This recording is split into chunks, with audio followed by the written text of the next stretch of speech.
Hello everyone. I guess we'll start in 2-3 minutes so that a few more people can join the meeting. So I guess we'll start around 6-5.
Okay, so I guess no one else is joining.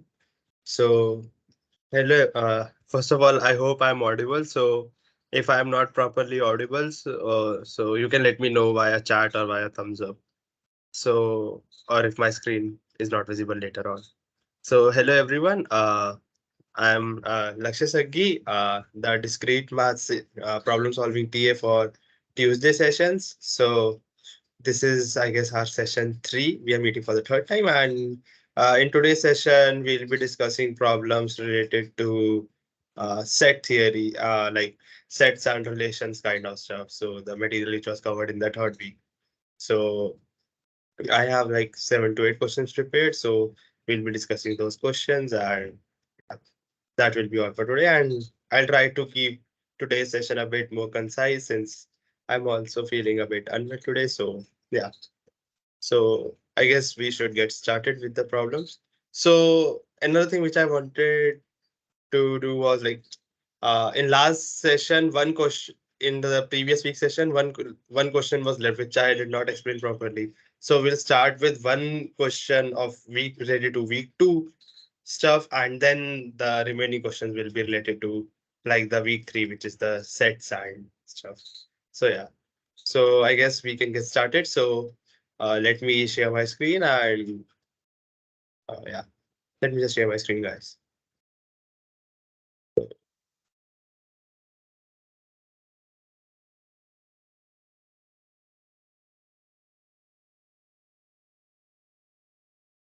So yeah, I hope my screen is visible to everyone. So if it is not visible, you can let me know via chat or via some reactions that you're not able to see properly. So yeah, so this was like the last week's problems, the session two's problems. So we discussed almost all the problems, but I think the sixth question, we ran out of time before discussing our sixth question properly. So I'll just give a brief overview of the solution for the sixth question again, and I hope you guys will be able to follow along. So yeah. So the sixth question from the last session was, so we needed to prove or disprove the statement that every natural number can be written as either the sum of two perfect squares or difference of two perfect squares or both.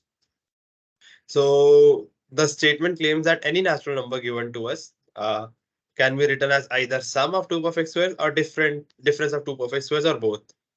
So this statement is actually incorrect. So we'll try to disprove this statement and like just following along the thought process and on how can we move along in this problem. Like first of all, we don't know whether it is true or not, right?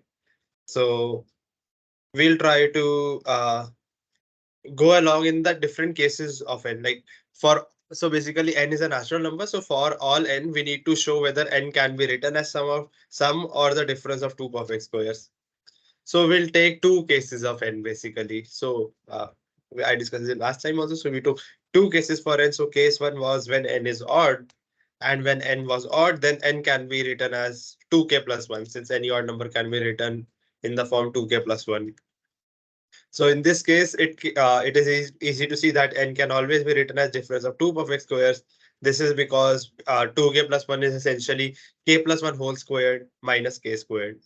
So n is equals to k plus 1 whole squared minus k squared. So k plus 1 whole squared is a perfect square. Similarly, k squared is a perfect square. So whenever n is odd, it can be written as a difference of two perfect squares.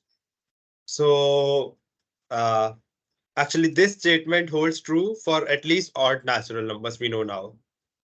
So now we need to see whether if this statement also holds true for all even natural numbers, then we are done. Then the statement is actually true. But we'll show, in fact, that this statement does not hold true for all even natural numbers. So yeah. So when n is even, in that case, we can write n is equal to 2k. And in this case, we will show that there exists an even number which can't be written as sum or difference of two perfect squares. And basically, when we want to show that there exists an even number which can't be written as sum or difference, then we can just, I think, give an example of that even number which can't be actually written. So just consider a very small number, basically n equals to 6. And now we'll show that 6 can't be written as sum or difference of two perfect squares. So basically, we'll need to show that 6 can't be written as sum of two squares, or and also we need to show that it can't be written as difference of two perfect squares. So we'll need to show both of these claims. So the claim one here is 6 can't be written as sum of two perfect squares. And this is sort of easy to see. And why is that? Because the only perfect squares which are less than 6 are this is because the only perfect squares less than equal to 6 are 1 and 4. So yeah. So the only perfect squares which are less than equal to 6 are only 1 and 4, and 6 can't be. It is easy to see that 6 can't be, that 6 is not equal to the sum of these two perfect squares. So 6 is not equals to 1 plus 4. So yeah.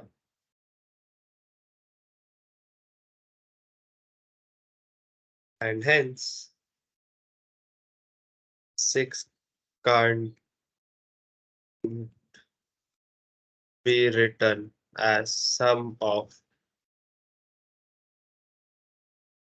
two perfect squares. Yeah. So the claim one is easy to see.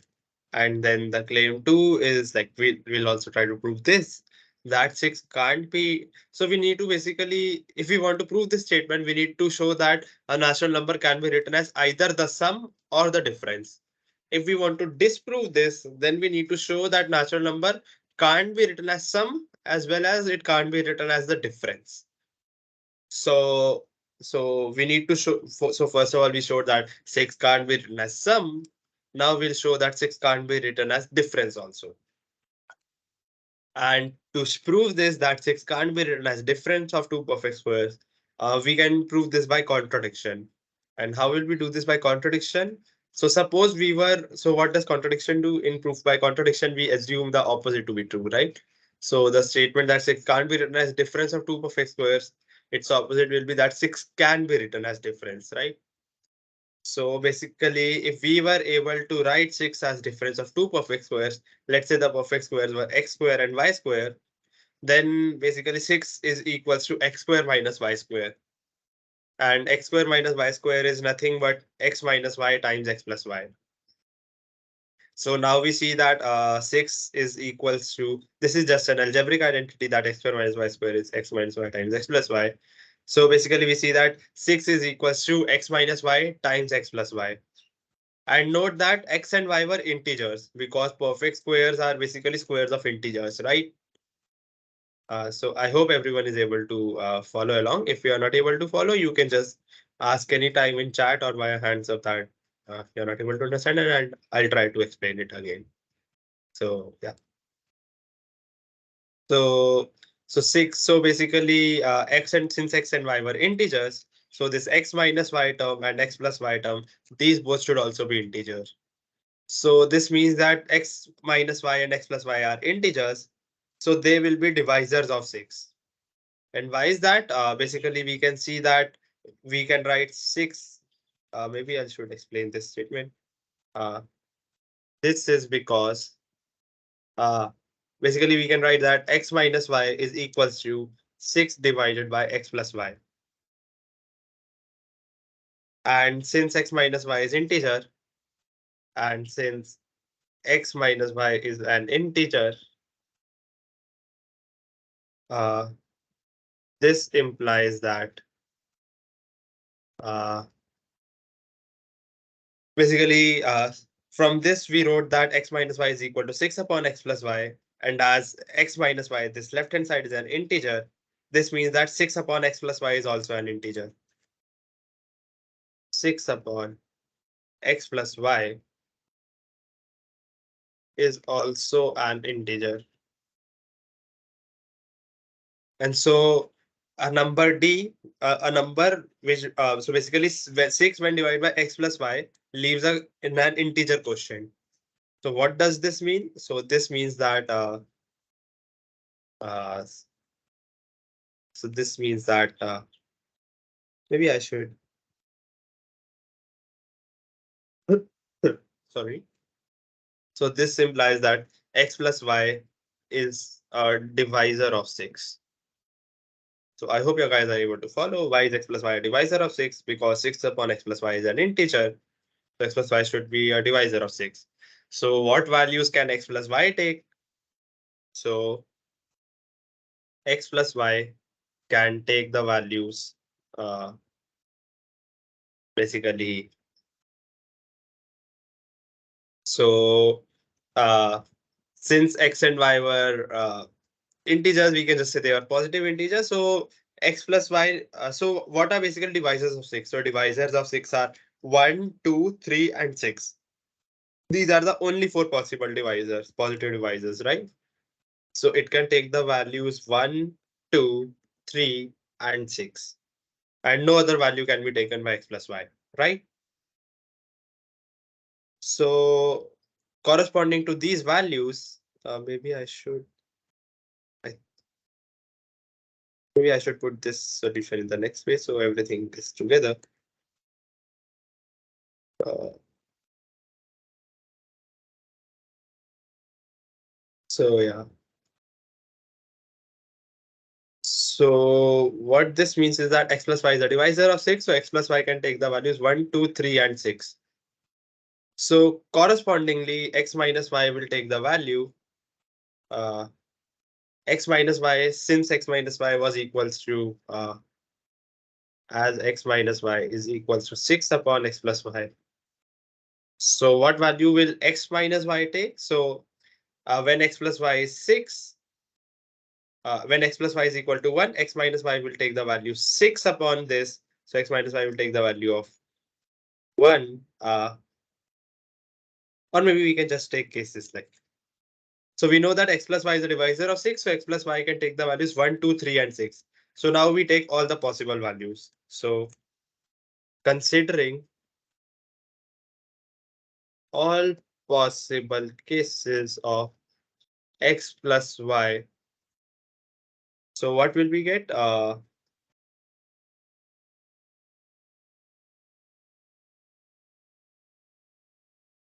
Maybe, yeah, this will work. So what are the possible cases of x plus y? X plus y is 1. The first case is x plus, I'll just list out all the cases. First case is x plus y is 1. And the second case will be, so I'll just leave this here. Second case will be x plus y is 2. Similarly, the third case will be x plus y is 3. And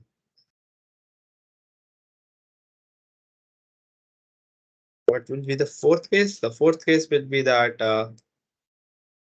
x plus y is equals to 6.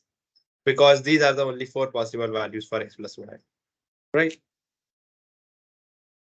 X plus y is equals to 6. So yeah. Uh, yeah. So note that since x might, so these are the only 4 possible cases for x plus y. And what is the value of x minus y? X minus y is equal to 6 upon x plus y, as we had already shown.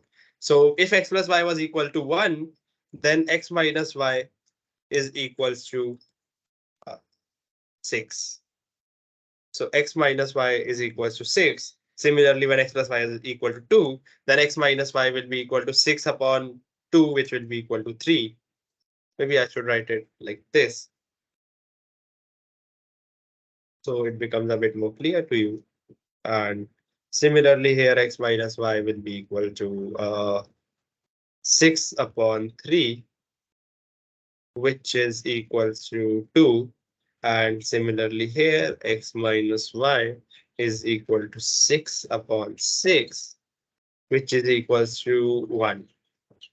So these are the 4 possible values for x plus y, and correspondingly we get the 4 possible values for x minus y. So note that in first case, x plus y is 1 and x minus y is 6. So maybe is it, yeah, should give a space so that it becomes a bit less messy.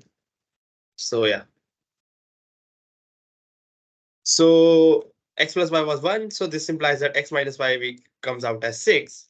But note that this is a pair of two equations, right? Where it says that x plus y is 1 and x minus y is 6. So now this implies that, like, solving these pair of equations, you can just see that we can add up these two equations, that x plus y is 1, x minus y is 6, and we'll get that 2x equals to 7. But from that, we'll get x equals to 3.5. We'll get x equal to 3.5 and y equals to 2.5. And which is not possible, as x and y are integers. As x and y are integers.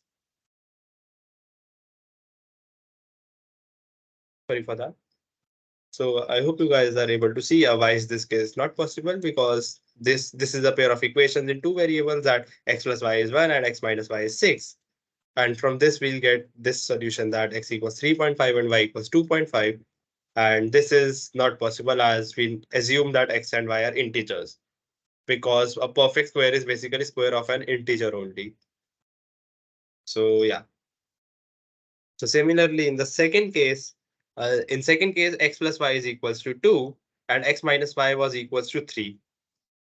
So again, we'll get adding these two equations, we'll get 2x equals to 5 and we'll get that x equals 2.5 and y equals minus 0.5. So I hope you guys are able to see this thing.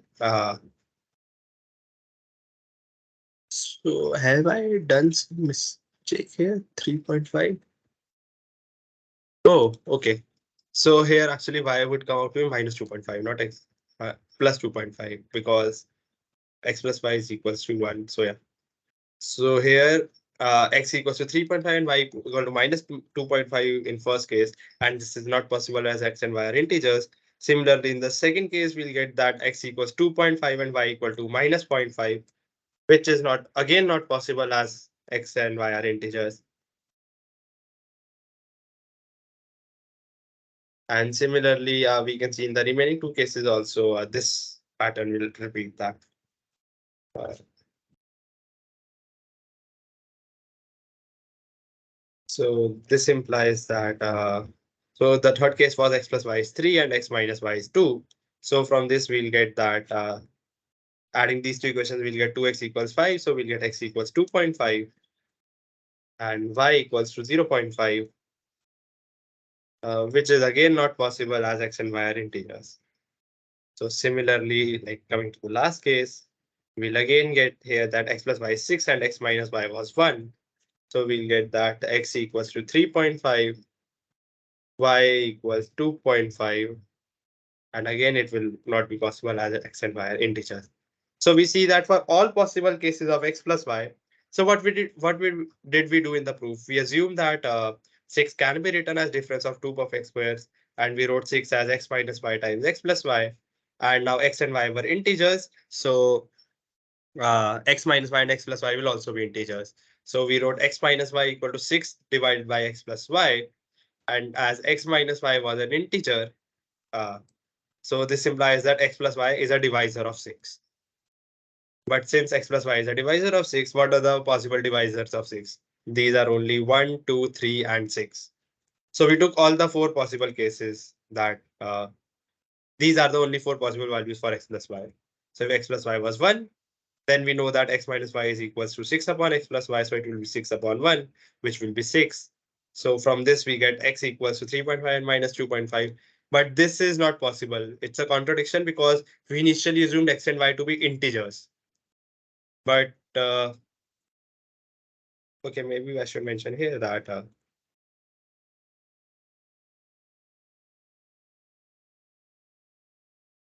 where x and y are integers. And why is this the case? That 6 has difference of two perfect square? Because perfect square is defined as square of an integer, right? So I hope you guys know the definition. So yeah. So from so for all these possible cases of x plus y, we showed that no integral solution of x and y is possible. Like we first assumed that x and y are integers, but then we showed that for all possible cases, no integral solution of x and y is possible. So what this means is that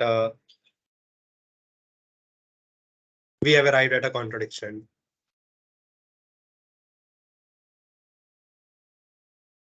Contradiction. So 6 can't be written as difference of two perfect squares. Okay, I think I made. I think it's okay. So yeah. So basically, we have disproved the claim. So we have basically disproved the claim that every natural number can be written as either sum or difference of two perfect squares. Oh, who's writing in chat? So Saikat is writing in chat that He's not able to hear me. I don't know if there is any setting, like I can try to speak louder, but I think it's more of an issue from your headphones, of your headphones or something. Is everyone else able to hear me properly? Chinna Rao and Krishna Khan, are you guys able to hear me properly?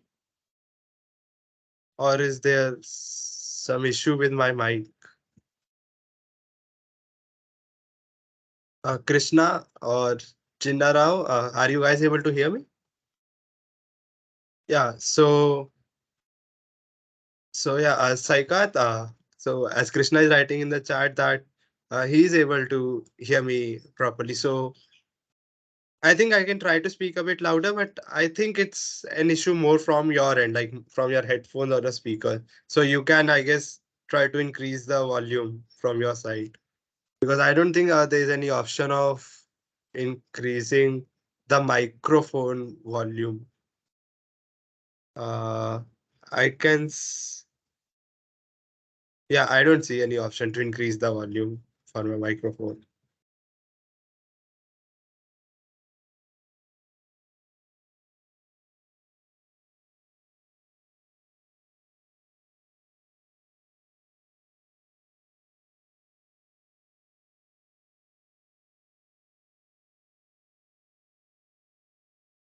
Okay, so Saikat is saying that it's okay now. So maybe if you are facing some issues, you can try to increase the volume in the meeting settings. I think there's a speaker volume option. You can increase the volume from there also. I'll also try to speak a bit louder, but you can also from your end try to increase your volume to the maximum. So yeah.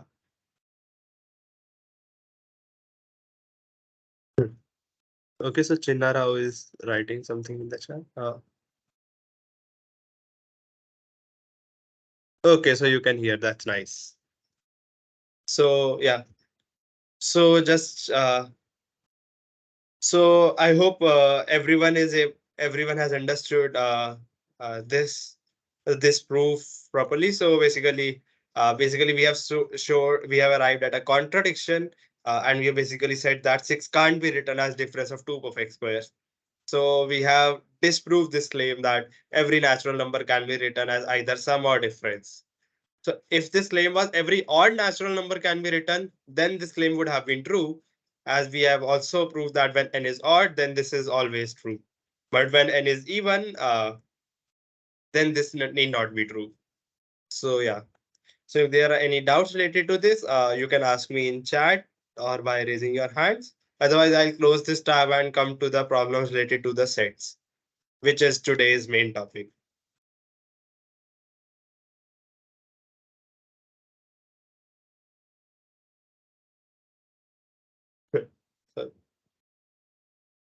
So so yeah, since no one is asking anything in chat, I'm assuming that everyone has understood this proof. So I'll be closing this and coming to like the today's session, which is related to today's problems, which are related to sets.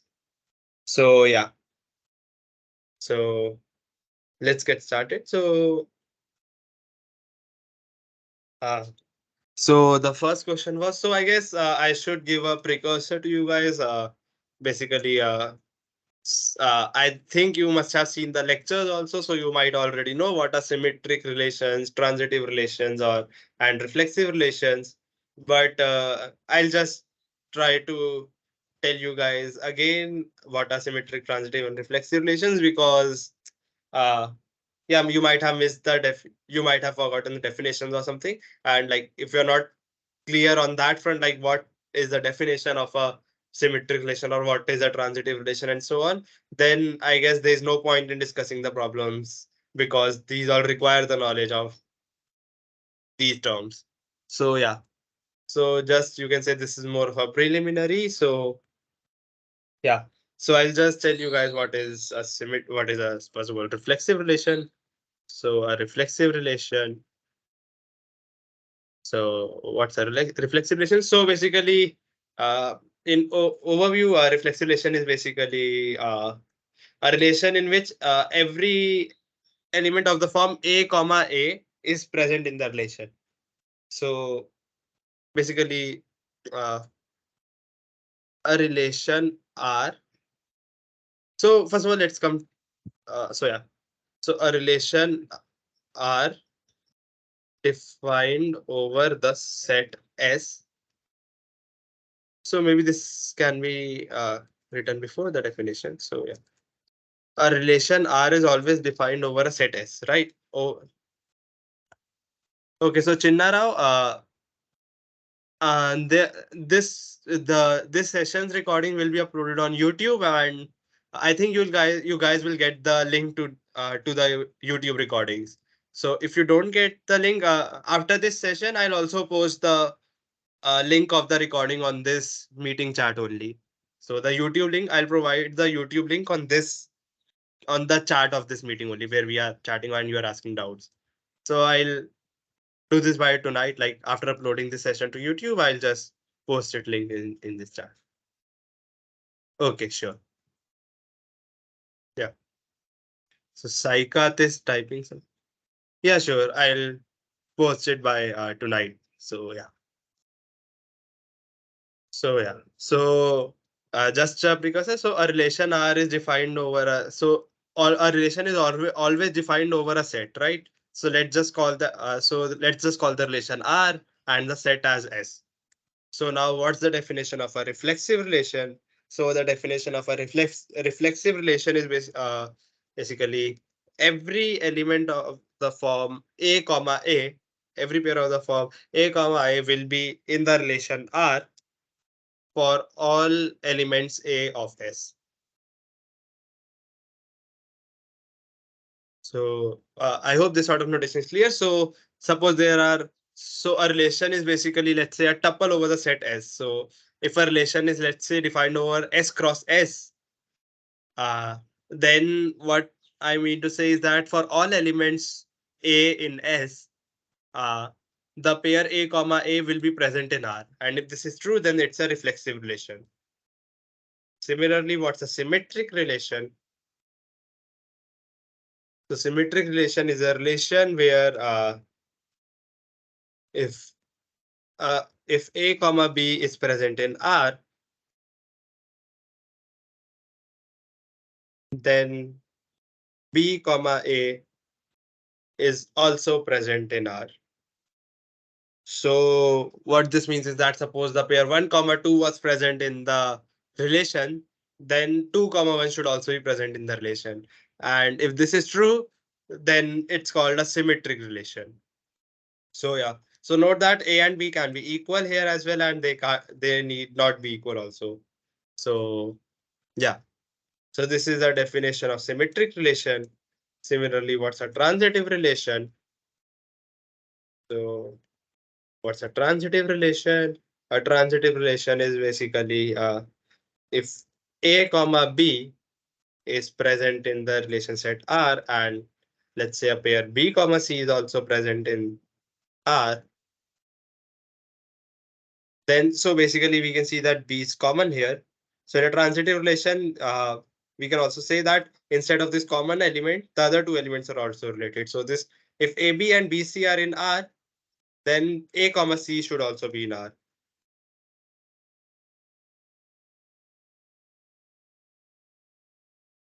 So note that this notation of this being in R, this pair being in R, basically means that the pair here A comma A in R basically means that A and A are related to each other. Similarly here A and B are related to each other. The ordered pair A comma B. So A is related to B. We can basically say here that this notation means that A is related to B. This means that B is related to A. So a symmetric relation is a relation in which if A is related to B, then B is related to A. Similarly, in a transitive relation, if A is related to B and B is related to C, then A is related to C. So I hope this notation is clear to everyone. So these are the basic definitions of like what's a reflexive, what's a symmetric, what's a transitive relation. Similarly, there are multiple more definitions. One is like irreflexive relation. So what's an irreflexive relation? Sorry. So a reflexive relation was something in which elements of the form a comma a were present in. So basically, a comma a was related for all a. So in an irreflexive relation, none of this should be related to each other. So in an irreflexive relation, no element can be of the form a comma a. So no element should be related to itself. Like 1 comma 1, 2 comma 2, none of these should be part of the relation, and only then can we call it an irreflexive relation. Similarly, I think another definition which we'll be using is antisymmetric relation. So note that, like, although these are a lot of definitions, the mainly what I remember are these three types of relations, because these are actually the backbone of a lot of theory. So yeah, you should definitely know what is a reflexive, what's a symmetric, and what's a transitive relation. For all these other terms, like what's an irreflexive or what's an antisymmetric relation, I think you can just always Google it up and know what do these mean. So I personally also like just remember only these three, and whenever another definition comes up, I just personally Google it.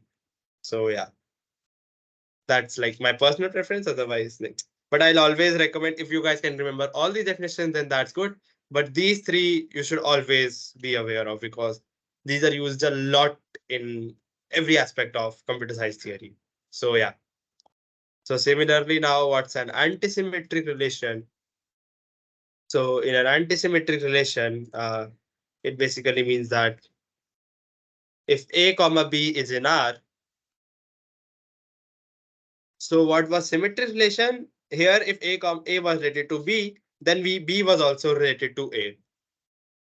But in an antisymmetric relation, it's the opposite. So if A is related to B, then B should not be related to A.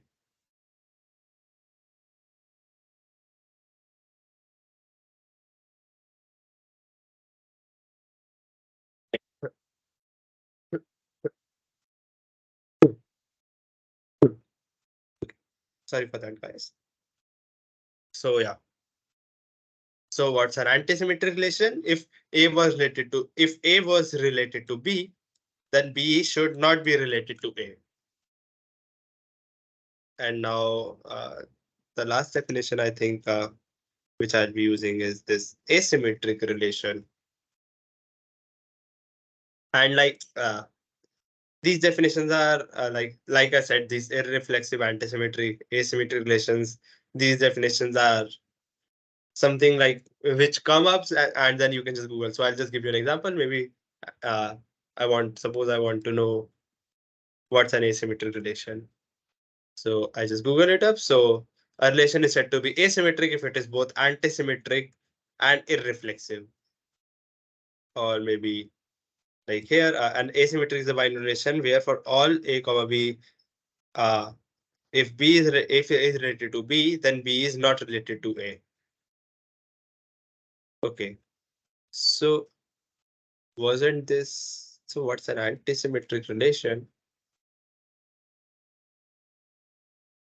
Is antisymmetric? Okay, so in an antisymmetric relation, actually, okay, I think I messed up a bit in the definition. So yeah, I'll just correct this. So this was basically an asymmetric relation.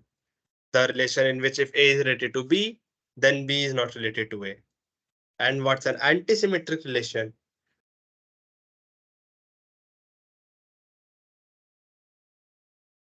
So note that in an asymmetric relation, no term of the form A comma A can be present, right?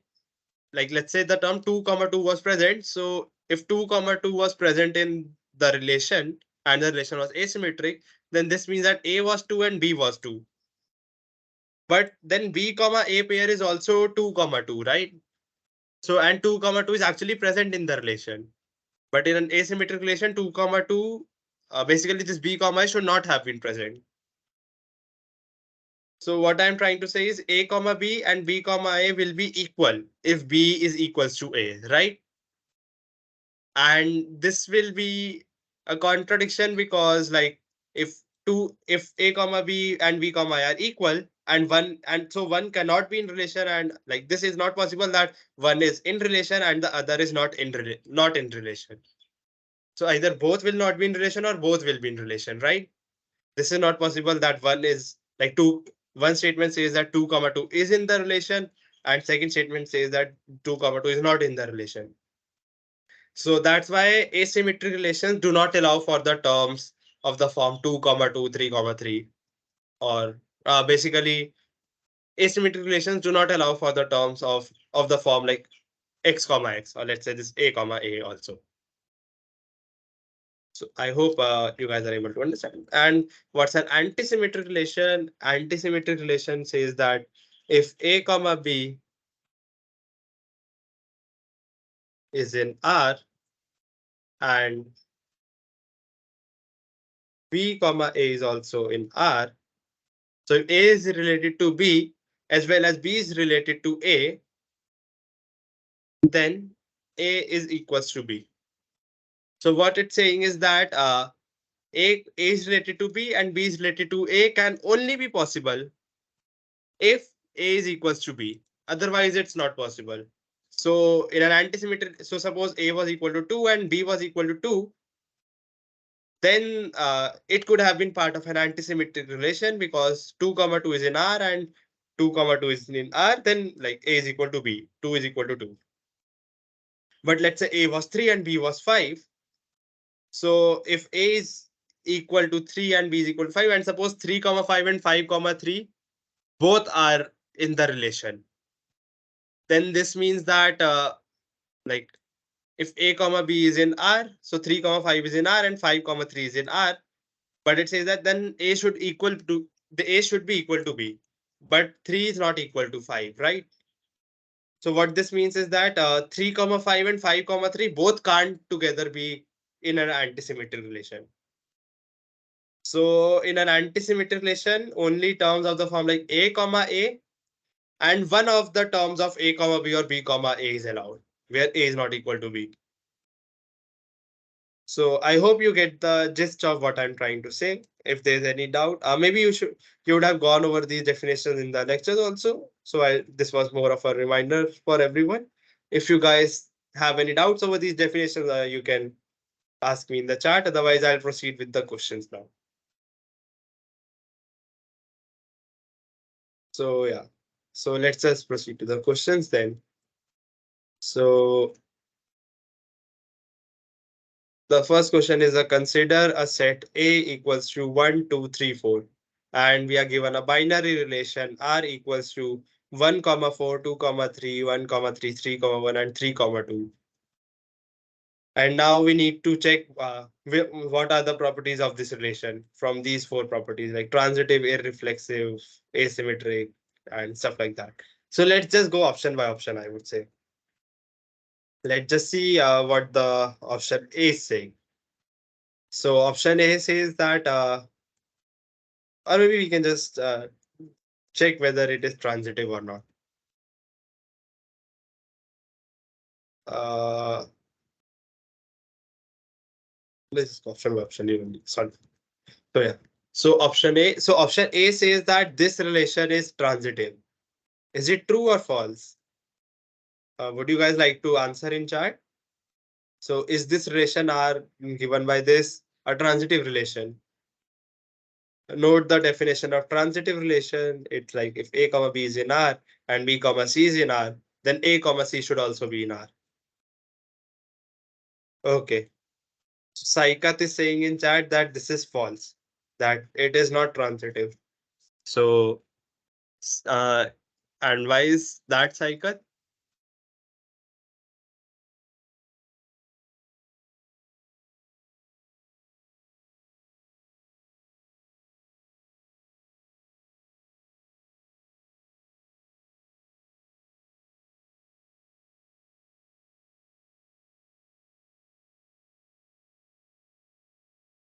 Okay, 1 comma 1 is not present. That's okay, but okay, Saikat is saying that this is false because 1 comma 1 is not present. But why should 1 comma 1 be present in transitive relation? So note that for a relation being a transitive relation, only this definition should hold true, that uh, if A comma B is in R and B comma C is in R, then A comma C should be in R. So if so, why is there a requirement of 1 comma 1 being present here? Like uh, so note that in a transitive relation, we just need to check like if there exists a pair A comma B.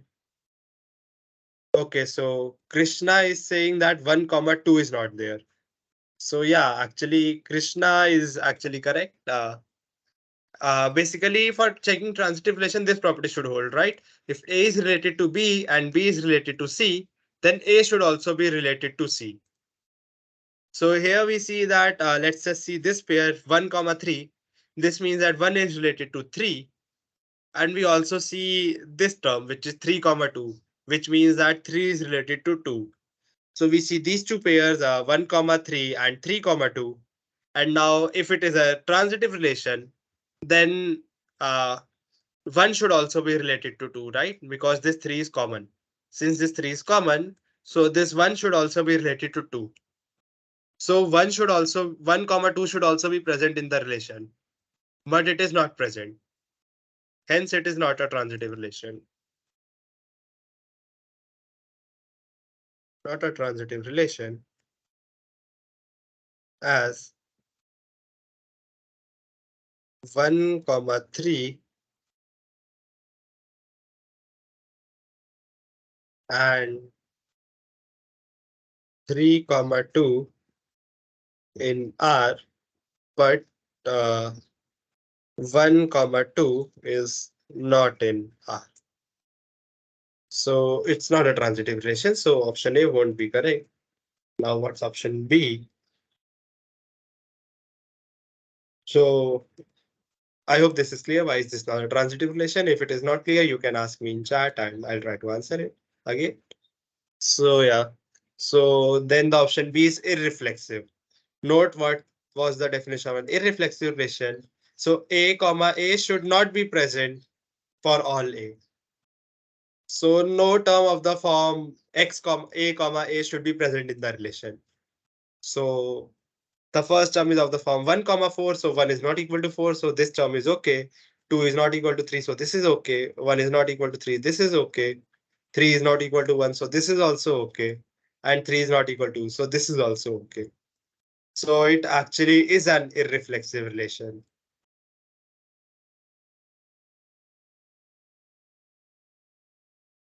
So I hope you guys see why is this an irreflexive relation, because no term of the form A comma A is present. Like in all the pairs, the first and the second term is different, right? 3 is not equal to 2, 3 is not equal to 1, 1 is not equal to 3, and 2 is not equal to 3, and 1 is not equal to 4. So yeah, I hope this is clear. And now let's come to option C then. Sorry for that. So option C says neither symmetric nor antisymmetric. So let's just check whether this, so there are these two terms, symmetric and antisymmetric. So let's just check for both of these. So is this relation symmetric? Let's just check it first. So what's the definition of symmetric? It says that if A comma B is in R, then B comma A should also be in R, right? So if A is related to B, then B should also be related to A. This is the definition of a symmetric relation. So here, so let's just see whether this relation is symmetric or not. So let's just see the first term. First term is 1 comma 4. So if 1 is related to 4, if it was a symmetric relation, then 4 should also be related to 1. So if 1 comma 4 is present, then 4 comma 1 should also have been present if it was a symmetric relation. But we don't see the term 4 comma 1 in these, right? So in R, there is no term of the form 4 comma 1. So it is not a symmetric relation. Not a symmetric relation, as 1 comma 4 is in R, but 4, comma 1 is not in R. So yeah. Now let's just check for antisymmetry. What does antisymmetry say? Antisymmetry says that if A comma B is in R and B comma A is in R, then A should be equal to B. So it can only be antisymmetric if, like, suppose we have a pair such that A comma B is in R and B comma is also in R. It should only be possible if A is equal to B. So let's just see if this is the case here. So 1 comma 4 is in R, but 4 comma 1 is not in R. So this if condition is not satisfied. So this is okay. Similarly, 2 comma 3 is in R and 3 comma 2 is also in R. So this if condition is satisfied. But if this if condition is satisfied, then A should have been equal to B. But we see that this 2 comma 3 and 3 comma 2 are present. So if condition is satisfied, but actually 2 is not equal to 3, right? A should be equal to B, but here A is not equal to B because A is 2 and B is 3. So this is not an antisymmetric. This is not an antisymmetric relation. So I hope you guys are able to follow along what I'm trying to say here. So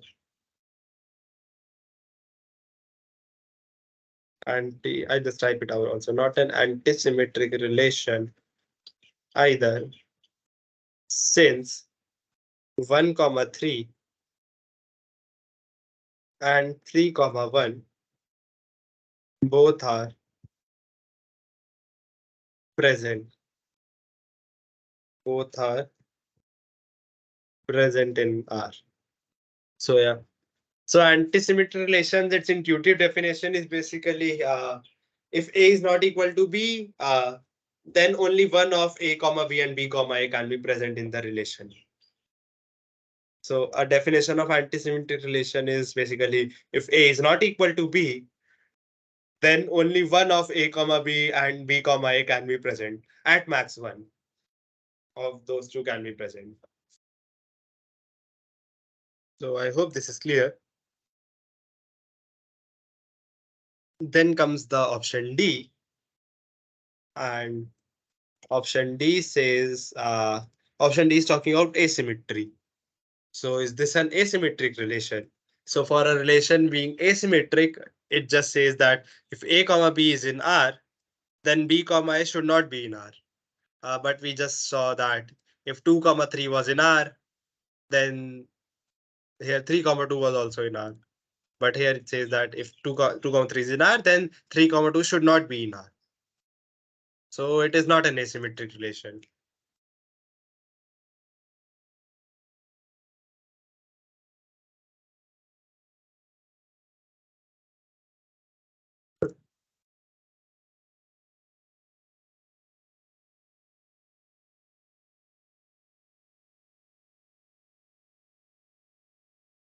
So basically the so option A said transitive, so we showed that option A is incorrect. So what's the correct answer? I mean, we'll just write down the correct answer.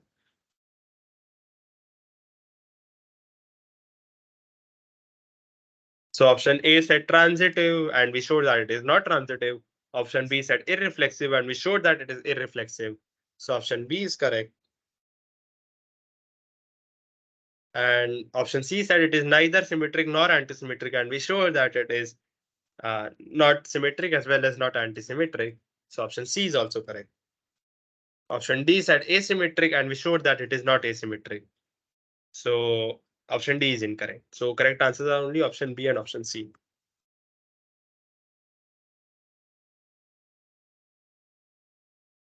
Okay. So Saikat is saying that he cannot understand antisymmetric relation. So another definition for this antisymmetric relation can be maybe I'll just write down.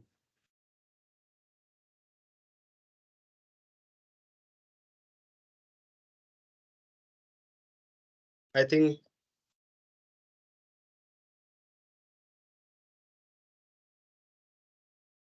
uh, if A is not equal to B, so I'll denote not equal to by this symbol. this exclamation and equal. So if A is not equal to B, then maximum. So basically, then A comma B and B comma A both cannot be present in R.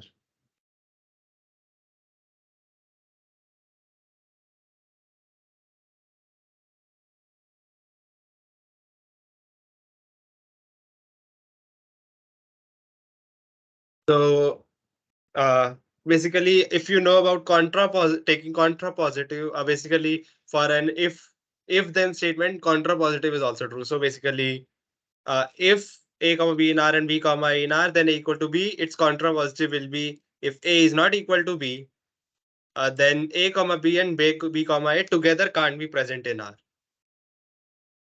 So this is basically an alternate definition for antisymmetric relation. So suppose there are two numbers, 2 and 3. So 2 and 3 are not equal to each other. So in that case, 2 comma 3 and 3 comma 2 both together can't be present in the relation R. One of those can be present or none of those can be present. That works. Like it works if both 2 comma 3 and 3 comma 2 are not present. But both of these together should not be present.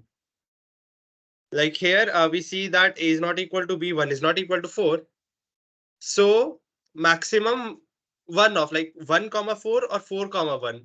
Both of these together should not be present. Maximum one can be present. So here we see that only 1 comma 4 is present, 4 comma 1 is not present. So this is not an issue. So this 1 comma 4 is not an issue in the antisymmetricity. But for this 2 comma 3, we see that 2 is not equal to 3. So 2 comma 3 and 3 comma 2 both together can't be present in the relation, right? But here we see that 2 comma 3 is present and 3 comma 2 is also present. So that's why it presents an issue in the antisymmetry. And that's what I wrote. Or maybe like we can see for 1 comma 3 also, like 1 comma 3 and 3 comma 1 both are present.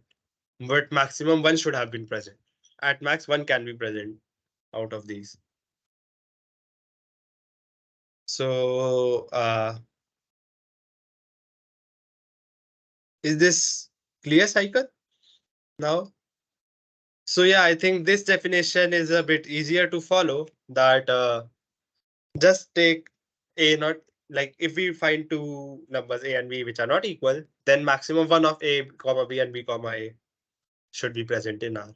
None of those can be present, that works. At max one present, that works. Both of those together should not be present. That's the only case when it won't be antisymmetric.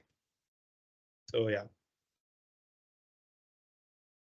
So I hope the definition is clear now. And so I'll come to the next question then.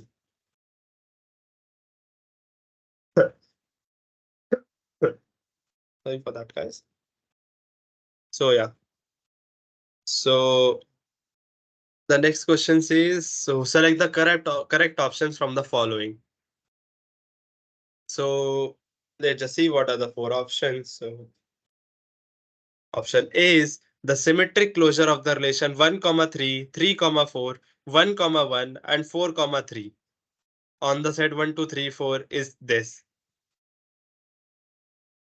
So uh, I hope you guys know how to find the symmetric closures and transitive closures and stuff. These must have been covered in the lectures. So these are not too difficult. So to find a symmetric closure, to find a symmetric closure, uh, so basically symmetric closure is basically for a relation R, symmetric closure is the minimum set R prime such that R is a subset of R prime and R prime is symmetric. This definition must have been covered in the lecture, so you can see it from there. But this is, I'm not writing that definition down. So basically, what the symmetric closures intuitively mean is that we need to extend our relation R. We need to add some elements to our original relation R, such that the relation now becomes symmetric, and we need to add minimum number of elements. And to do this, basically what we do is to find a symmetric closure, uh, just take, I would say, consider the set R prime equal to, uh, so basically for every number of the form A comma B, we just add we just add a pair of the form B comma A to the relation. So for to find a symmetric closure for every A comma B in R,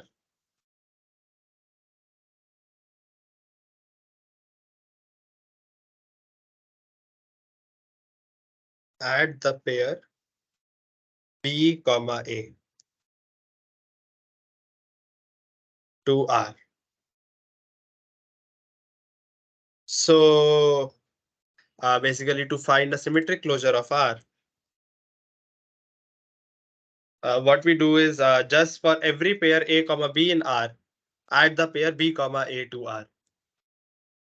So what does this mean? So let's say here the R initially consisted of 1 comma 3, 3 comma 4, 1 comma 1 and 4 comma 3. So now let's just take the first pair which was 1 comma 3, or maybe I'll just write it down. So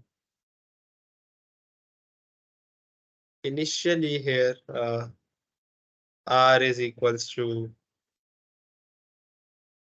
this 1 comma 3, then 3 comma 4,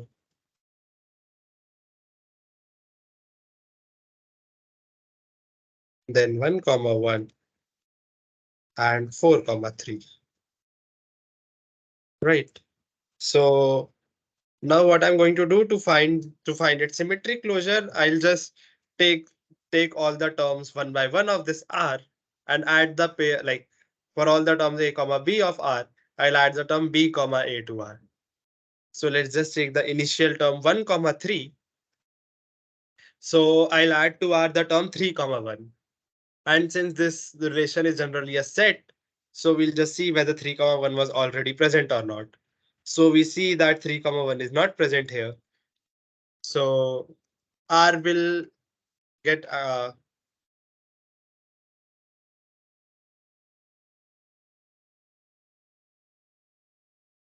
so basically this 3 comma 1 will get added to R. Like since 1 comma 3 was already present, so 3 comma 1 will get added to R. So now R becomes basically, so what will be the terms which will get added? We'll just see for once by ourselves. So since this was 1 comma 3, so 3 comma 1 should be added to R. Similarly, because this was 3 comma 4, so 4 comma 3 should be added to R. But we see that 4 comma 3 is already added, so we don't need to add it further. Similarly, 1 comma 1 was present, so its reflection like 1 comma 1, if A was equal to 1, B was equal to 1, then like we need to add 1 comma 1 only, which is already added. So this term won't get affected. And this term, if 4 comma 3 was present in R, then we need to add 3 comma 4 to R. But this 3 comma 4 was already present. So we have handled this term, we have handled this term, we have handled this term. The only term which is left is this term. So basically, we need to add 3 comma 1 to R and we'll be done. So basically, symmetric closure of R equals to basically all of this, the initial R, and adding some more terms to it. So and adding some more terms to it, which are basically so adding 1 comma 3's a reflection, basically it will be 3 comma 1 which we'll be adding. So we'll add here 3 comma 1. And similarly, if we need to add 3 comma 4, the reflection of 3 comma 4 will be 4 comma 3, which is already present, so we don't need to add it. 1 comma 1's reflection is 1 comma 1, which is already added. 4 comma 3's reflection is 3 comma 4, which is already added. So we are done. So this will be the symmetric closure of R. So yeah, I just underline this.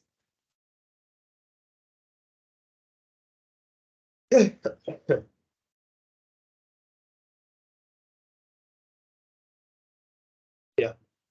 But note that is this equal to the option? Like option says that 1 comma 3, 3 comma 1. So 1 comma 3 and 3 comma 1 are both the term same. 1 comma 1, 3 comma 4 is present here also. Or in option 4 comma 3 is present here also, 4 comma 3 is present. But in this option 3 comma 3 is also present. But note that 3 comma 3 is not present in the symmetric closure, right?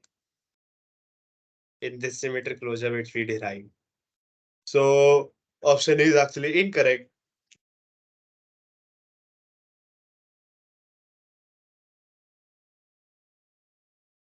Incorrect as 3 comma 3 is not present in symmetric closure of R. So I hope you guys understood this, that this 3 comma 3 in this option was present, but actually in the symmetric closure it is not present. So that's why this option A is incorrect. And now coming to option B. So given a relation whose corresponding matrix is this. So I hope you guys know what's a matrix notation for a relation, right? So I'll just present this also. So what is a matrix notation for a relation? So let's just denote the elements of S, like let's just say relation is defined over the set S. So so if S has n elements, then basically the matrix representation of the relation matrix representation of a relation over a set S is nothing but it just says that I comma jth entry of the matrix is 1 if and only if like ith comma jth elements of S are related in R.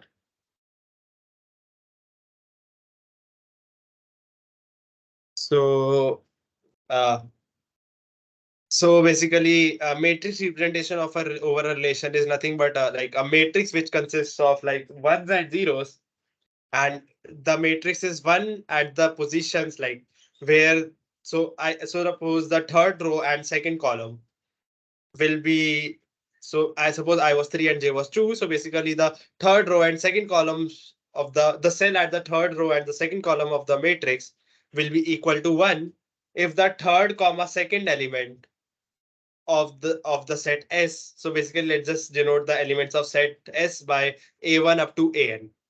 Let's just say S has n elements which are like A1 up to AN. Then what this means is that I comma jth entry will be 1 if AI comma AJ is part of relation R. So basically in other terms, if S is equals to, so S is our set over which the relation is written. Let's just say S was denoted by elements A1, A2. We have indexed the elements of the set. So a set is generally non-indexed, but suppose we index the elements of the set to have uh, A1 up to AN elements. Then the matrix representation of relation R is a n cross n matrix. So n cross n 0, 1 matrix. And why is it n cross n? Because like any I and any j can be related to each other. N cross n 0, 1 matrix where I comma jth entry,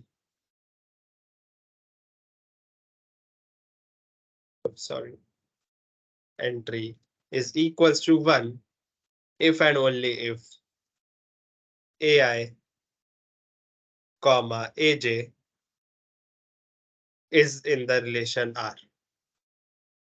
So basically, if AI and AJ are related to each other, then I, comma jth entry of the matrix is 1. Otherwise, it would be 0. So this is uh, just the matrix representation of a relation. I think this would have been covered in the lectures also. So I am hoping you guys are familiar with this. So, but still, I just gave a precursor that this is what the definition. So yeah. So what this means is that suppose given a relation whose corresponding matrix is this 1 0 0 0 0 1 0 1 0. So what this means is that so basically this is a 3 cross 3 matrix, right? So the original relation would have been so if there are n elements in the original set S, then the matrix size is n cross n, right? So if there are n elements, then the matrix size is n cross n. So basically here the matrix size is 3 cross 3. So there were 3 elements in the original set S. So you can find the transitive closure by yourself also using some uh some method which are discussed in the class. Like maybe yeah, maybe I should just give you a precursor and then you can view the lectures for the same. So I'll just give you like suppose the matrix M was given by this like 1 0 0 0 0 1 and 0 1 0. So how do you construct the relation R? So suppose the original set S was equals to let's just say the numbers A1 and A2 and A3. So S had only 3 numbers because this is a 3 cross 3 matrix in the option B. Then the relation R is basically then R then the relation R whose matrix is given. So the relation R whose matrix is this 1 0 0 0 0 1 0 1 0 will be nothing but uh, it will consist of what terms. So basically we'll just see what entries of the matrices are actually 1, and those will be the terms which will be included actually in the relation R. So we see that the first row and first column entry is 1. So A1 comma A1 is present. A1 comma A1 is present in R.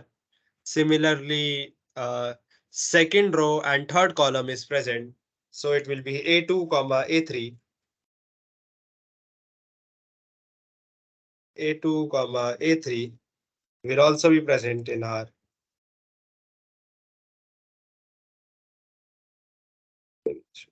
And what's the third element, which is 1? It is like third row and second column. So it will be something like A3 comma A2. And these are the only ones. So these are the only elements which are present in the relation R. So I just wanted to remind you guys that how can we construct the relation? How can we get the relation R from the given matrix? So yeah.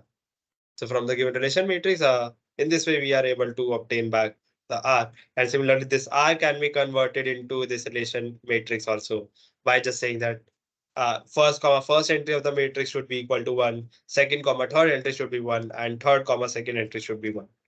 So yeah. And now we just need to find basically the transitive closure for this relation R, right? And this since this is a bit lengthy procedure, so I'll just leave it to you guys how. So I'll just tell you guys like what will be the transitive closure for R. So it will actually come out to be this relation only, but uh, there was a whole lecture on Warshall's algorithm for finding transitive closures, right? So I think you guys should follow that lecture to understand how to find transitive closure of a relation better. Because I think if I do that, then it will take a lot of time. But intuitively, the main idea behind all of that is basically for a transitive relation, what we need to ensure is that if A comma B is in R and B comma C is in R, then A comma C should also be in R, right? if A is related to B and B is related to C, then A comma C should also be related. So this is what we do to find transitive closure also. So we see that if A1 is related to A1, and we see that uh, there is no other element term of the form like which starts with A1 and ends with some other term. So I guess it's okay. But for this A2 comma A3, what we see is that A3 comma A2 is also present, right? So what this means is that A2 comma A3 is present in R and A3 comma A2 is present in R. So now to make the relation transitive, what we will need is that we need to add this A2 comma A2 term also, right? Maybe I'll just write it down. So transitive relation of R is equals to, maybe I'll just copy these terms first.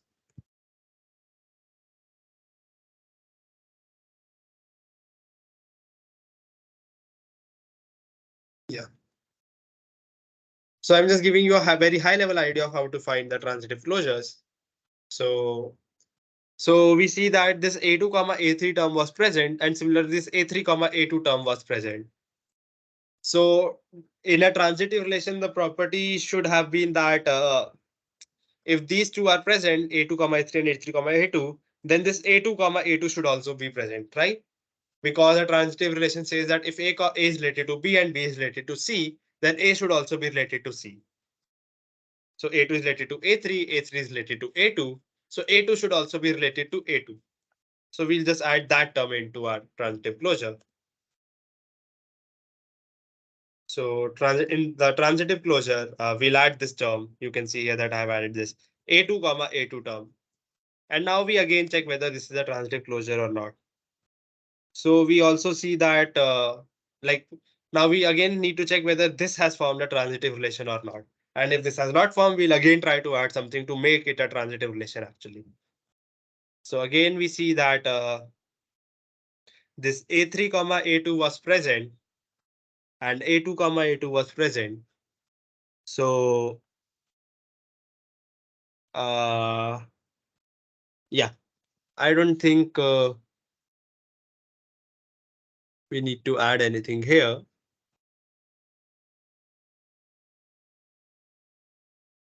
But yeah, so also, okay. So I just saw. So let's just see this term like A3 comma A2 is present, right? And similarly, A2 comma A3 is also present. So A3 is related to A2 and A2 is related to A3.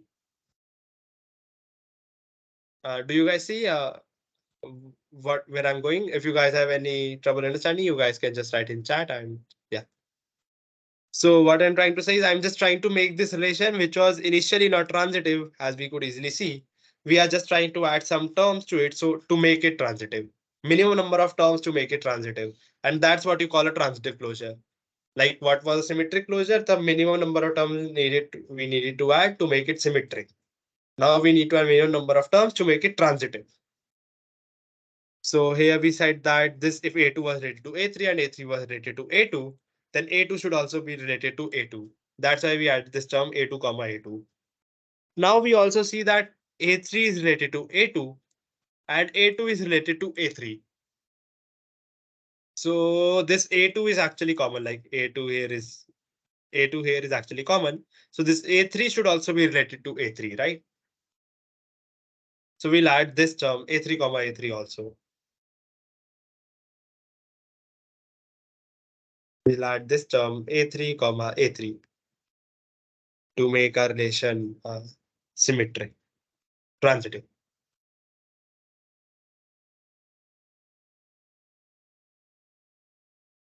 So I've added these two terms, and now you will be able to see that now this relation will actually come out to be transitive.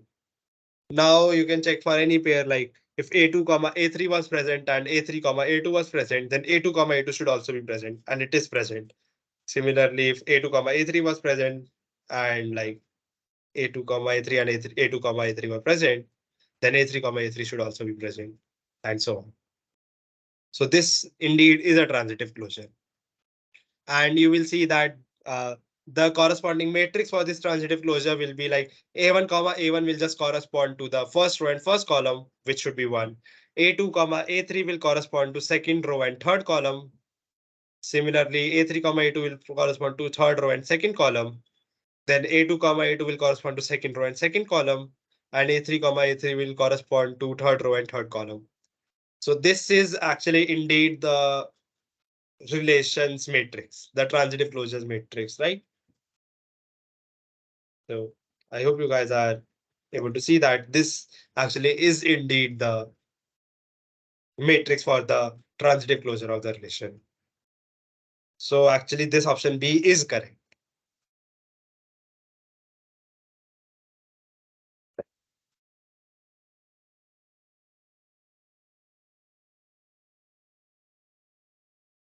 So I hope you guys were able to follow along. This was a bit more heuristic based argument for a proper, like how to find a proper algorithm for finding transitive closures. You can just check the Wasser's algorithm discussed in lectures, but this is just the high level idea behind it. So we just try to add minimum number of terms to make the relation actually transitive. So yeah. Now let's just come to option C.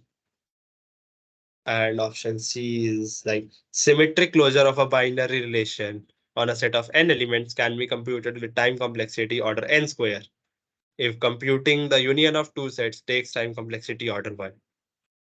So actually, you if you had seen the lecture, so actually this is indeed true. So symmetric closure of a binary relation can be computed in time complexity order n square.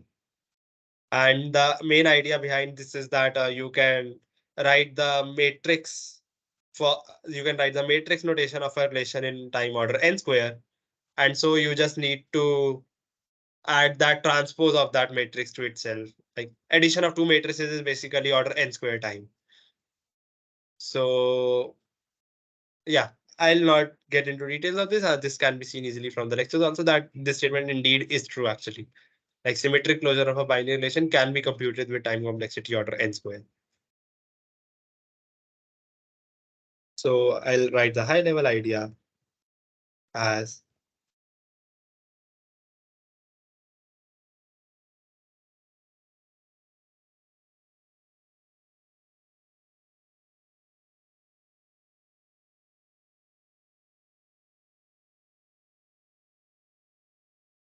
okay, as discussed in the lectures. So yeah, so we see that option C is correct and option A was correct. Or maybe no, option A was incorrect and option B was correct, right? So option A is incorrect. Uh, Option B is correct. Option C is correct. So what this means, so none of the options are correct. So this is incorrect. So the correct answers are option B and C. So correct answer is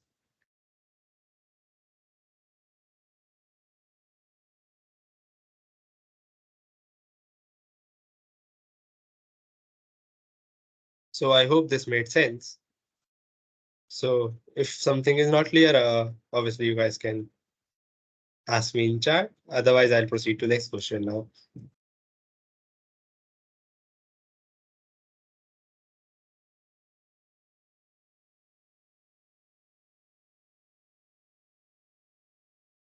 So the third question says that let R be the relation on the set of R of all real numbers defined by A is related to B if and only if A square. So basically the set S is here consists of all real numbers.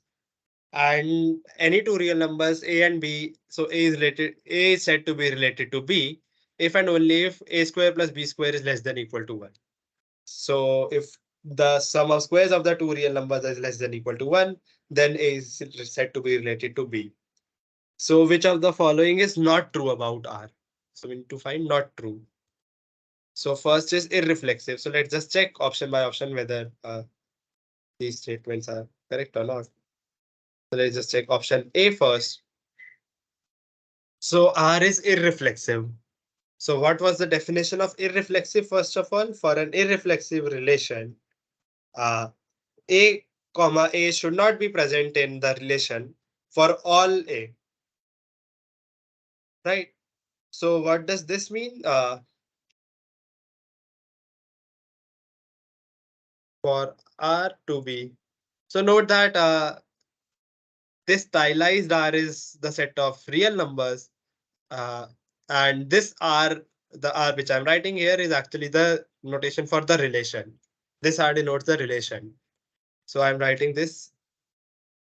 This is actually the relation, and I'll denote the this stylized R differently. So okay, so what did I write here? Yeah. So for R to be irreflexive, what do we need? We need that no term of the form a comma a should be present, right? Like no term of the form a comma a should be present. But we see that this is actually not true. R is not irreflexive.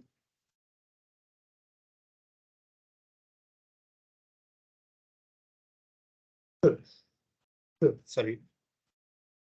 So R is not irreflexive, and why is that? Because let's just take a is equal to, like, a and b are real numbers, so we can just take a is equal to b is equal to 0.1. So as if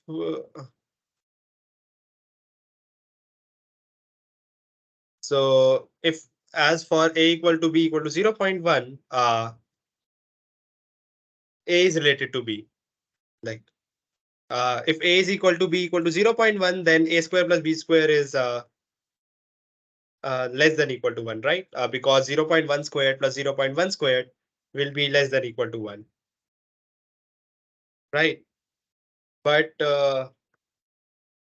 so what this means is that 0.1 comma 0.1 is in the relation R. Like let's just take a is equal to 0.1 and b is equal to 0.1. Then this 0.1 comma 0.1 will be in the relation R. But for irreflexive relations, we sort of already know that no term of the form a comma a should be present in R. Irreflexive relation. No term of form a comma a can be present in R. So I hope you guys are able to follow. So this 0.1 was just an example. Similarly, you could have given the example of 0 comma 0 also, 0 comma 1, or like let's say 1 by root 2 comma 1 by root 2. Like 1 by root 2 squared will be 1 by 2, and similarly 1 by root 2 squared will be 1 by 2.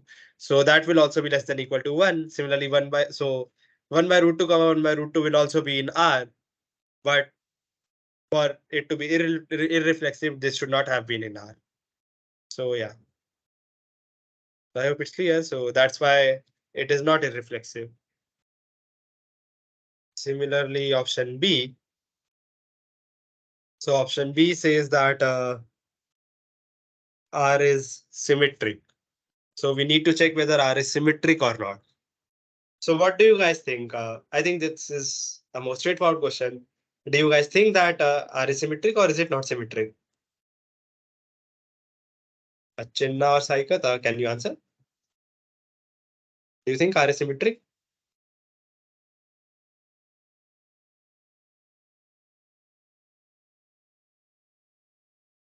Okay, maybe I'll answer this for you guys. So yeah, actually R is symmetric.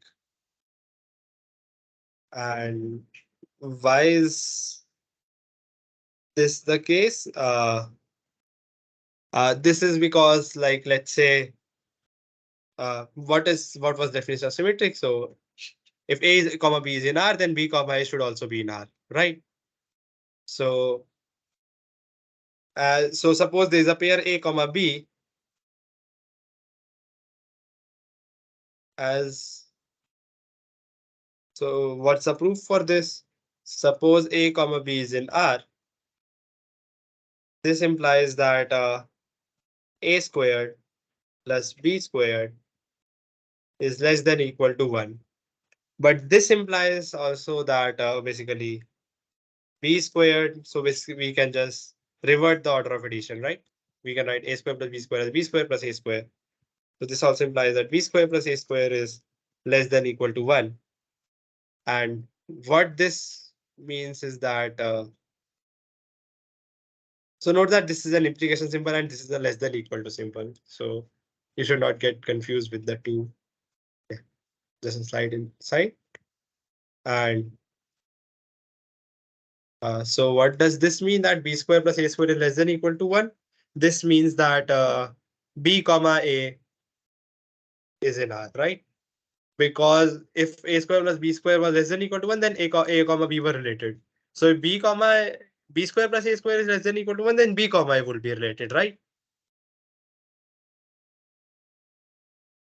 So what we have shown is that suppose a comma b was in R, what this means is a square plus b square is less than equal to 1.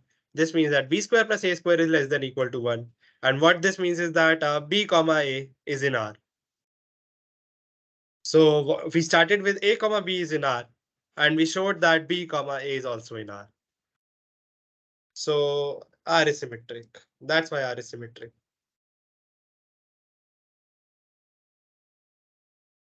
Maybe I can try this here and I write this in here.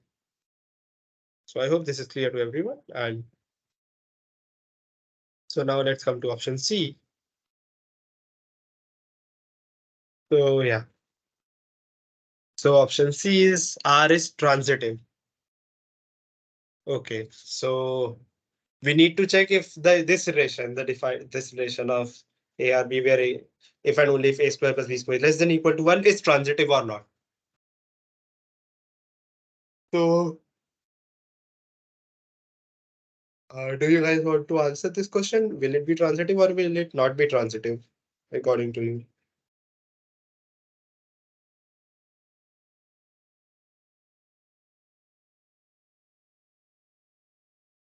So maybe I'll answer myself since no one is typing in chat. So this won't be transitive. And why is this the case? Uh,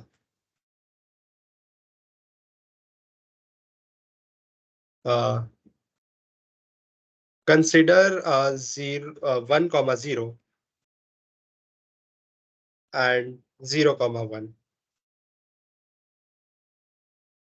So we know that this is in R.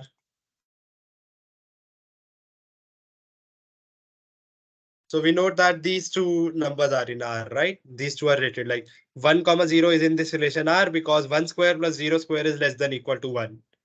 Similarly, 0 square plus 1 square is also less than equal to 1. So that's why 1 comma 0 is in relation R. So 1 is related to 0 as well as 0 is related to 1. But what this means is that if it was transitive, if R was transitive,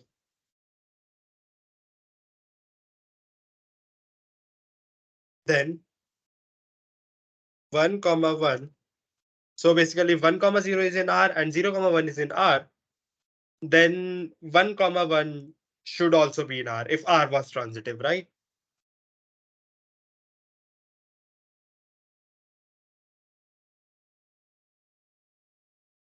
If R is transitive, then 1 comma 1 should be in R because 1 comma 0 is in R and 0 comma 1 is in R. So the 0 is common.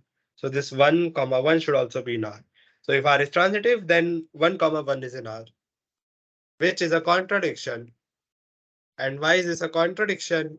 Because like 1 squared plus 1 squared is actually not less than equal to 1. It is greater than 1. And we want it actually to be less than equal to 1, right? So 1 comma 1 is actually not in R. So that's why this is not, because like if it was transitive, so do you see the proof why is it not transitive? Because if it was transitive, then 1 comma 1 should have been part of the relation R. But 1 comma 1 is not part of the relation R because 1 square plus 1 square is not less than equal to 1. So I hope this is clear. Now let's just go to option D. And option D says R is reflexive. Sorry. So what's the definition of a reflexive relation? A reflexive relation is a relation where A comma A is in R for all A in S, right? So the set here on which these numbers are defined is the set R of all real numbers. So on the set of all real numbers, do you guys, maybe I should write this in. So this will actually not be reflexive. And why is this the case? Option D. So this relation is not reflexive because the set S is defined over all real numbers, right? So let's just take the number. So 5 is also a real number, right? Let's just take a random example, 5. So as not reflexive. And why is this the case? If R is reflexive, let's just take an example. We can take any example, 2 comma 2, 3 comma 3. Let's just take 5 comma 5. Then because 5 is also a real number, right? So the set S contains the number 5. Then 5 comma 5 belongs to R because uh, if in a reflexive relation, every term of the form A comma A should be part of the relation. So this 5 comma 5 should be part of the relation R if R is reflexive, which is a contradiction.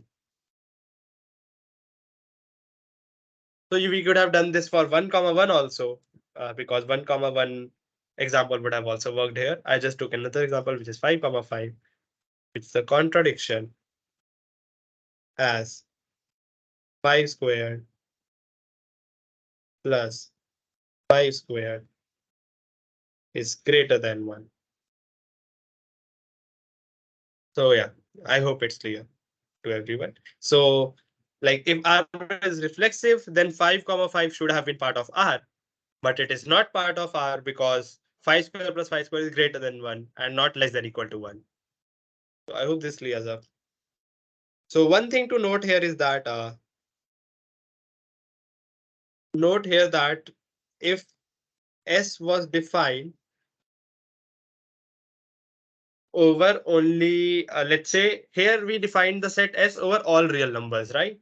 So that's why this problem arose that this 5 comma 5, this 5 square plus 5 square became greater than 1, and that's why this relation was not reflexive. But suppose only S was defined over only, let's say S was defined as the real numbers between, let's say 0 comma 1 by square root 2.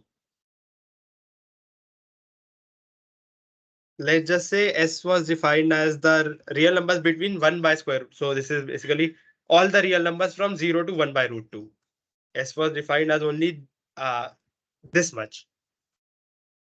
Uh, in that case, actually, the R would have been reflexive. Because do you guys see where I'm going? So basically, what I want to say here is that uh, here we define S as the set of all real numbers, right? But if we had defined S as the real numbers between 1 by 0 to 1 by square root 2, then this 5 comma 5 example would not have arose, right? And maybe like in that case, actually, uh, it would actually have been reflexive.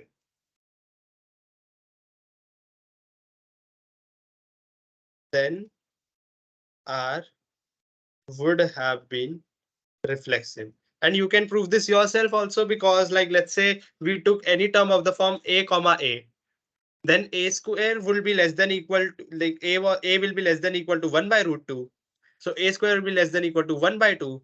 Similar, so basically A square plus A square will be less than equal to 1 because A square is less than half.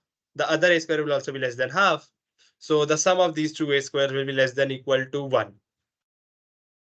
So that's why this A comma A would actually have been part of R.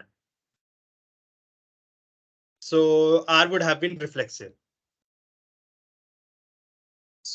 So do you guys see that like the main thing which I was trying to show here is that if we had defined here we had defined set as all real numbers, in that case it was not reflexive.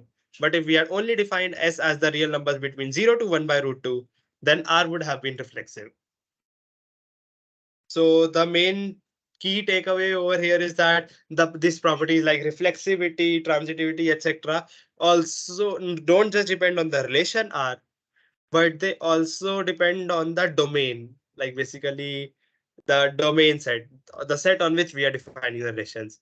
If the domain set actually was just all real numbers, then this same relation R over all real numbers was behaving differently. It was not reflexive.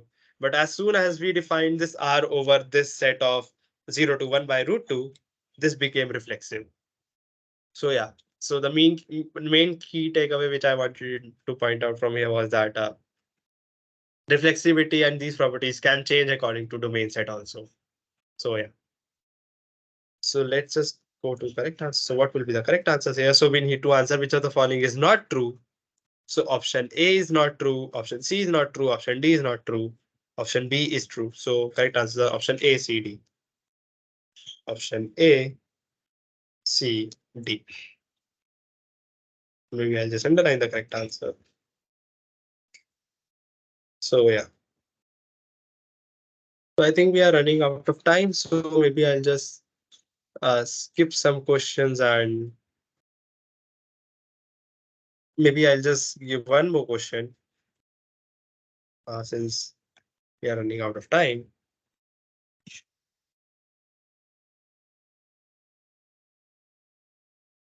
So yeah.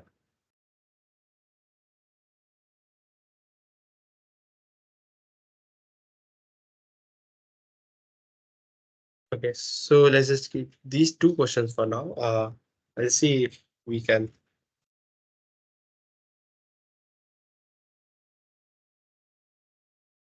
So let's just see this question, which says that let's just take this question is asking basically what is the total number of reflexive relations of the set 5, 7, 13, 15.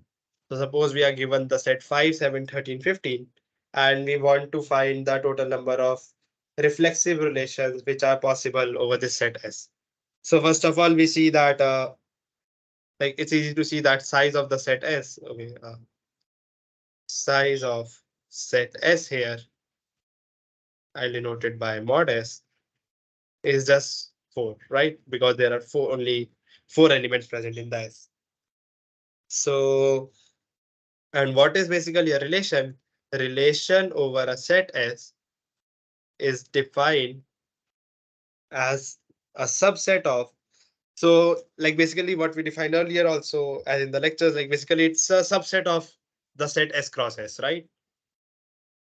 Basically, some terms of the set S cross S are become part of the relation.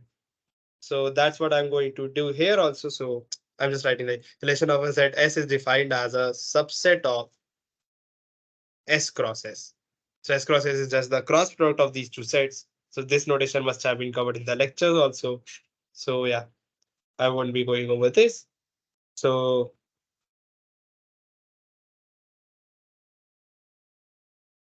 basically what we need to see here is that what this implies is that we know what's the size of. So first of all, let's just see what's the size of S cross S, right? So we have defined that a relation is just relation over a set S is just defined as a subset of S cross S, right? So we first need to see just to see how many relations are possible. So the number of relations possible over a set will be just equal to number of subsets which are possible for this set, right? The number of subsets of S cross S will actually be equal to the number of relations. So the size of this S cross S will be 4 squared because size of S was 4. So 4 S cross S will be 4 cross 4, which will be 4 squared. And now it's saying that which will be actually equal to 16. So yeah. So what this means is that number of possible relations, or let's say number of possible subsets, number of possible subsets of S cross S is equal to So what is the number of possible subsets? Number of possible, like the set of subsets is just a power set, right? So it's just number of uh, elements in power set of S cross S. And this will be equal to like, so S cross S has a size of 16. So the size of power set of S cross S will be equal to just 2 to the 16, right? A set of size S has power set of size 2 to the S. So yeah, maybe I should just, yeah. So I hope this is clear. So what this means is that number of possible relations over S is equals to 2 to the 16. So uh, what actually we can say is that the total number of like actually total number of possible relations over the set S, this for the set S, will be just equal to total number of possible subsets of S cross S, which will be 2 to the 16. So this is one thing which you should keep in mind, that how to calculate number of total possible relations over S. But actually what we want here is that number of possible reflexive relations, not the total number of possible relations. So these are total number of possible relations, but I only want number of reflexive relations, right? So like this will also contain the all possible relations will also contain some irreflexive relations, right? So I need to like discount those types of relations. So how can I calculate the number of reflexive relations? So basically, for a relation to be reflexive,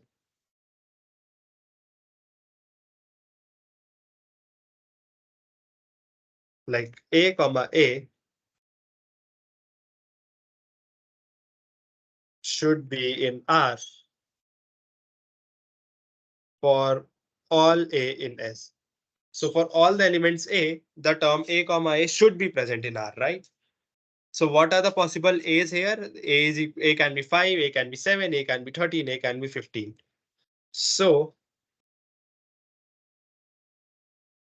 in any,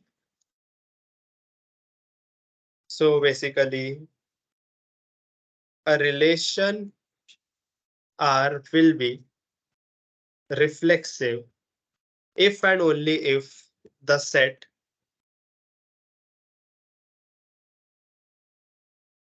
like if and only if the set like if and only if it contains these terms, like it contains the term 5 comma 5, basically the term A comma A should be part, and A can be 5, 7, 13, and 15.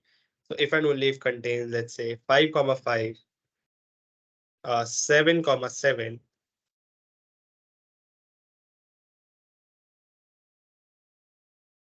13 comma 13, and 15 comma 15. So R will be reflexive if and only if contains all of these four terms. Like these four terms should be present, and any more terms can be present or not present, it will always be reflexive because all terms of the form A comma A have been covered, right? So after including the above four elements, like after including these four elements, the relation is guaranteed to be reflexive.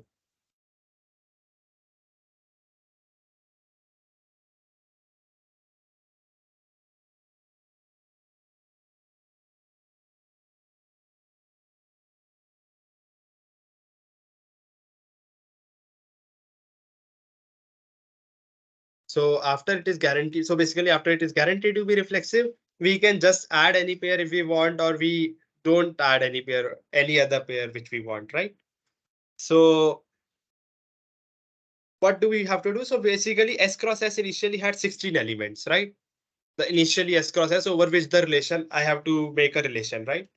The initial set S cross S had 16 elements. Out of those 16 elements, these four I have included. And the other, so basically there will be 12 more remaining elements over this set S cross S. And to make any possible subset, basically I have a choice whether to include or exclude any of those 12 elements, right? Uh, so we have a choice of including or excluding each of the remaining 12 elements. So there will be 12 more elements left, which will be like of the form 5, 7, 5, 13, 5, 15, 7, 30, and so on. And we have a choice to include or exclude any of those in our relation, right? So since there are two choices for every element and there are 12 elements, so there will be 2 to the 12 choices for creating a subset of S cross S. So basically, I include these four elements always, and after that, I have to do the 12 choices for including or excluding the remaining 12 elements, and I will create a subset in all of those choices, right? So I have to do the part 12 choices for creating a subset of S cross S, which will include the above four elements. So what this means is that there are 2 to the power 12 choices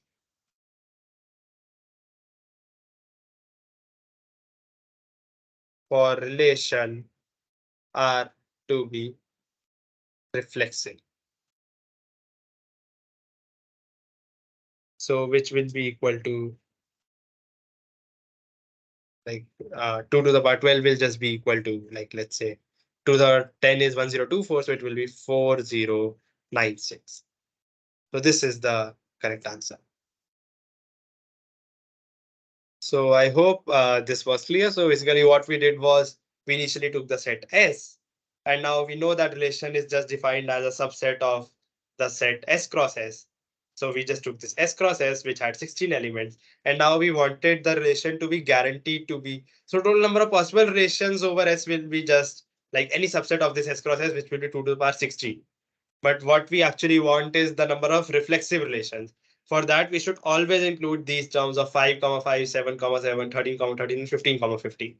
And after these, there are only 12 remaining terms, 12 remaining elements. And now I can include or exclude any of those. And my relation will be guaranteed to be reflexive. So, and I have like two choices for each of these 12 elements, whether to include or exclude. So there'll be 2 to the power 12 choices for creating a subset, which will include the above these four elements. And so there are 2 to the power 12 choices for relation R to be reflexive. So the answer is basically this 2 to the power 12, which is equal to 4096. So yeah, so this 4096 is the correct answer. So I hope you guys understood. Maybe I'll just remove this fifth question also, because I think we have run out of time and I don't want to start in the question which won't be completed by end of the session. So yeah. So this is the 4096 is the answer for number of reflexive relations over this set. So I guess this was it for today. So if you guys have any questions, there are still 5 minutes left in the meeting. So you guys can ask me in chat if there's any doubt in any of the solution which I discussed, or any other doubt which you have. And yeah, I'll try to answer it concisely. And like, if you don't have any doubt, then maybe maybe I can stop sharing, and we can stop the meeting.